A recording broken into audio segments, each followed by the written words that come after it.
السلام علیکم ورحمۃ اللہ وبرکاتہ۔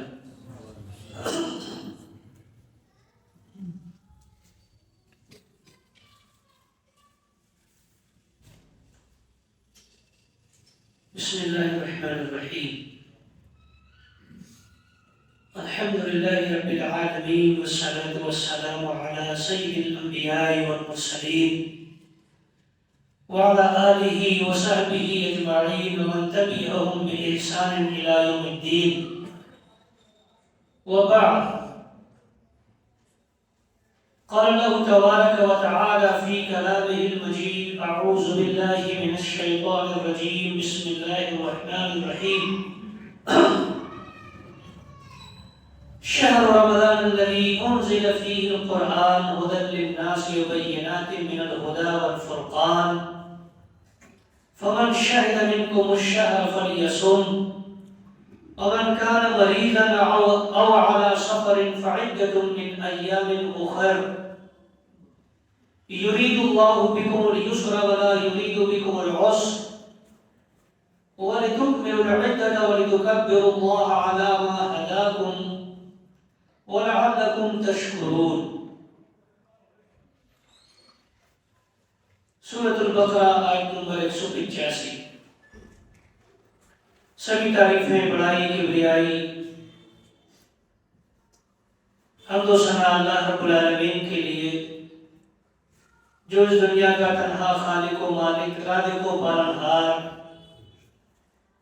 ہماری ساری ضرورتوں کو اکیلا پورا کرنے والا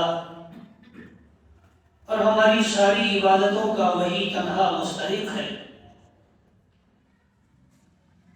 بے شمار درود و سلام نازل ہوں تمام انبیاء پر، بالخصوص آخری پیغمبر، تاجدار بطحا، سید الانبیاء، ساقی کوثر، شافع محشر، امام النبیین، رحمت للعالمین، احمد مجتبی، محمد مصطفیٰ صلی اللہ تعالی علیہ وآلہ وسلم کی ذات گرامی پر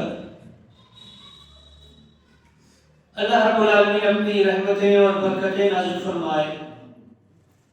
آپ صلی اللہ تعالی علیہ وسلم کے گھر والوں اور آپ کے تمام صحابہ پر، اور اللہ اپنا رحم نازل فرمائے ہم سب پر، آمین۔ معزز محترم صدر مجلس، علماء کرام، میرے دینی ملی بھائیوں اور پردہ نشین ماں اور بہنوں،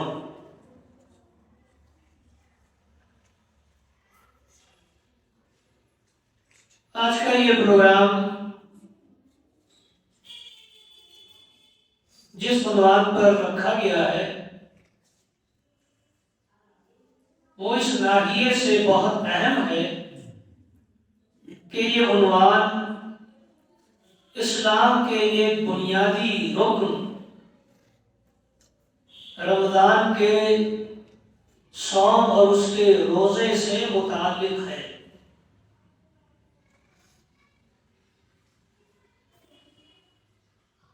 مسلمانوں پر یہ فرض کیا گیا ہے کہ جو عبادتیں ہیں، خاص طور سے واجبی عبادتیں یا ان کے معاملات جو بھی وہ کرنے جا رہے ہیں یا کریں گے، کر رہے ہیں، ان کے تعلق سے شریعت کا علم ضرور حاصل کریں۔ نماز پڑھنی ہے تو نماز کیسے پڑھی جائے گی، اس کی کیفیت، صفت، طریقہ، دعائیں، یہ سب سیکھنا ہر مسلمان پر فرض ہے۔ زکوٰۃ دینے کی نوبت آئی تو زکوٰۃ کتنے مال پر ہے، نصاب کیا ہے، کتنی دی جائے گی، کس کو دی جائے گی، کیسے دی جائے گی، یہ بنیادی باتیں جاننا ادائیگی زکات کے لیے ہر مسلمان پر فرض ہے۔ ایسے اسلام کے بنیادی ارکان میں سے ایک روزہ، رمضان المبارک کے مہینے کے روزے، یہ جو اسلام کی 5 بنیادیں ہیں اور 5 بنیادی رکن ہیں، ان میں سے ایک رکن ہے۔ تو رمضان المبارک کا مہینہ کیسے گزارا جائے، روزہ کیسے رکھا جائے، کیا چیزیں کی جائیں گی، کیا نہیں کی جائیں گی، کن چیزوں کو کرنے سے روزہ باطل ہو جائے گا اور کن چیزوں کو کرنے سے روزہ باطل نہیں ہوگا، دن میں کیا کرنا ہے، رات میں کیا کرنا ہے، کیا کرنا جائز ہے، کیا کرنا جائز نہیں ہے، ان تمام باتوں کا سیکھنا بنیادی طور پر دلائل کی تفصیلات تو ایک الگ مسئلہ ہے، لیکن مسائل کا جاننا تاکہ روزہ صحیح معنوں میں شریعت کی منشا کے مطابق ہو سکے، گزارا جا سکے اور مقبول ہو، قبول کر لیا جائے، تو اس کے بارے میں جاننا ضروری ہے۔ اس لیے فرمایا گیا طلب العلم فریضۃ علی کل مسلم، کہ علم کا حاصل کرنا ہر مسلمان پر فرض ہے۔ یہ جو ہر مسلمان پر فرض ہے علم، یہ کون سا علم فرض ہے ہر مسلمان پر؟ جو علم ہر مسلمان پر فرض ہے اس کی میں نے ابھی مختصر وضاحت اور توضیح آپ کے سامنے رکھی۔ اس میں یہ چیز شامل کر لیں کہ اگر آپ کو نکاح کرنا ہے تو آپ نکاح کے بنیادی مسائل جانیں، تجارت کرنی ہے تو تجارت کے بنیادی مسائل جانیں، یہ ضروری ہے۔ اسی کو طلب العلم فریضۃ علی کل مسلم کہا گیا۔ تو رمضان المبارک کا مہینہ آنے والا ہے چند ہی دنوں میں،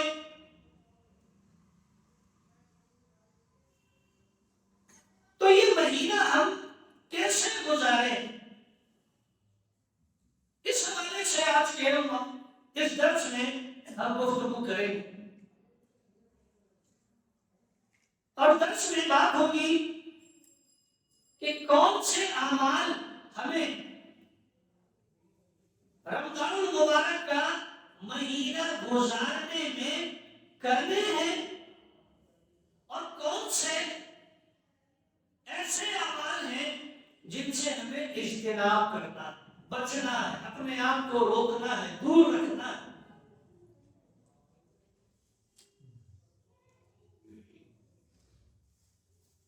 رمضان مبارک کے تعلق سے اور بہت سارے مسائل انشاءاللہ ولی علماء کرام آپ کے سامنے رکھیں گے، بیان کریں گے۔ ہم اپنے درس میں جو بات بیان کریں گے ہم نے وہ آپ کے سامنے رکھی۔ تو رمضان کیسے گزارے، اس سوال کے جواب میں چند ایک نکات کے تحت ہم گفتگو کریں گے۔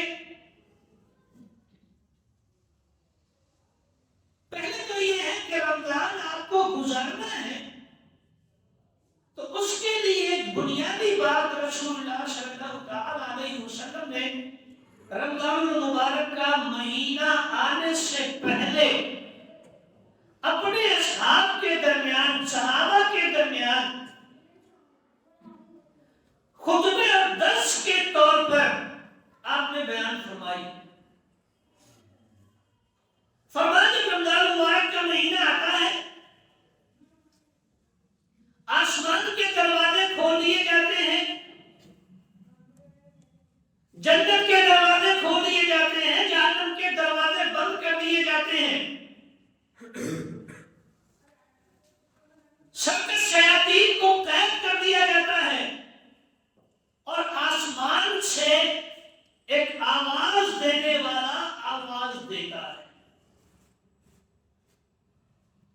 وَنَادَى مُنَادٍ مِّنَ السَّمَاءِ، ایک آواز آسمان سے آتی ہے رمضان مبارک کا مہینہ شروع ہونے پر، اور یہی آواز اجمالی طور پر بیان کرتی ہے کہ رمضان مبارک کا مہینہ آپ کو کیسے گزارنا ہے، اختصار کے ساتھ بیان کرتی ہے،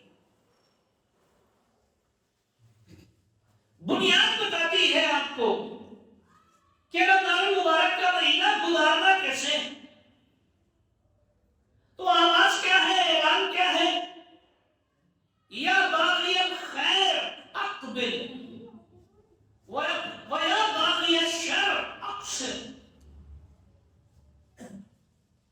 اے خیر بھلائی کے طلبگار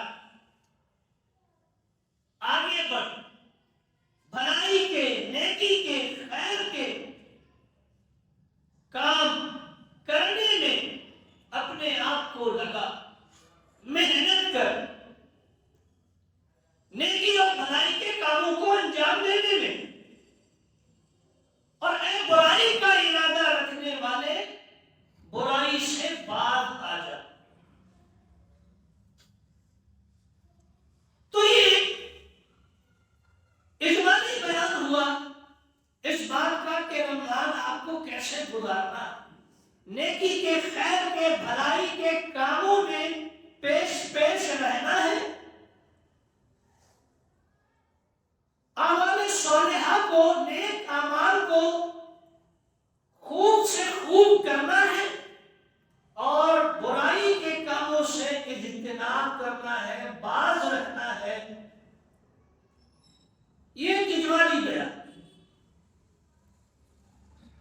رمضان مبارک کے مہینے میں اللہ رب العالمین ہم سب کو یہ مہینہ صحت و سلامتی کے ساتھ نصیب فرمائے، آمین۔ بنیادی کام جو رمضان مبارک کے مہینے میں کرنے کا ہے وہ ہے رمضان مبارک کے اس مقدس اور مبارک مہینے کے روزے رکھنا۔ یہ بنیادی کام ہے اس مہینے کا، روزے رکھنا ہے۔ ایک صحت مند، مقیم، اپنے گھر پر رہنے والے صحت مند بالغ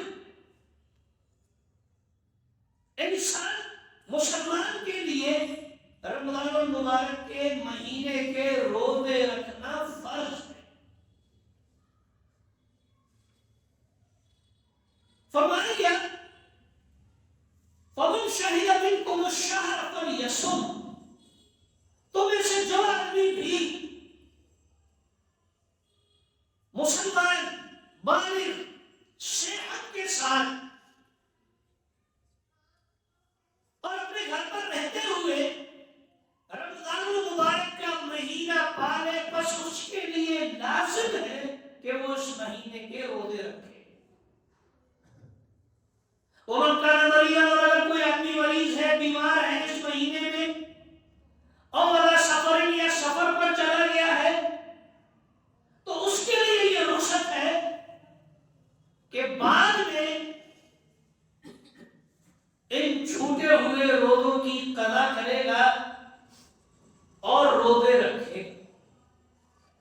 لیکن جو آدمی گھر پر ہے اور صحیح سالم ہے، بالغ ہے، مسلمان ہے، اس کے لیے رمضان المبارک کے روزے رکھنا فرض ہے۔